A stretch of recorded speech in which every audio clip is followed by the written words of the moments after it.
This book sums up 3 reasons why Thomas Aquinas is not only wicked smart, but why he's so helpful for us today.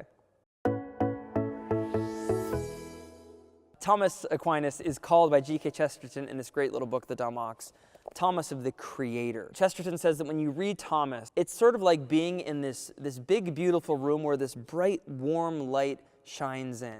The first reason why I think G.K. Chesterton is so right about Thomas is because Thomas embraced Orthodox classical Christianity in such a way that it made him both confident and curious. Thomas was so convinced that God himself had become one of us, that rooted in that, Thomas could be very curious about the world around him.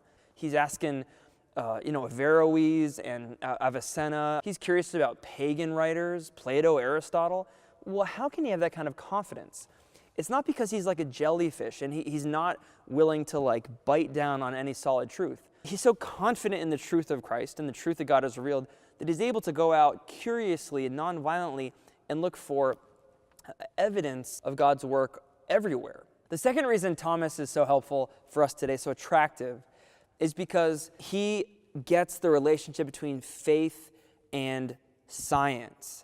It's no secret that it's very common in the popular culture today to kind of pit faith and science against themselves. See, the thing about Thomas is since he's so confident that God has created everything, that he sought a harmony between things you can know by faith, things that God has revealed, and things that you can know through reason. He didn't just limit what you can know by reason just to the empirical sciences. He also saw that reason can know things in other ways. Philosophy, theology, these things are all different ways of knowing the truth. So helpful for us today when we tend to pit science and religion against each other. Thomas knew how to bring them together in a complementary way. The third reason Thomas is so helpful for us today is because of his radical openness to the body, especially the senses.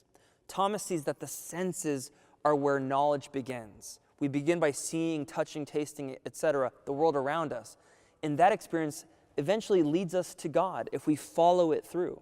When a person is baptized, they have their senses blessed. Thomas kind of did that his whole life. He blesses the senses. He trusts that what you can touch, taste, smell, and see, etc., matters, especially since God took to himself a human body. Thomas has this radical openness to everything that God wants to say.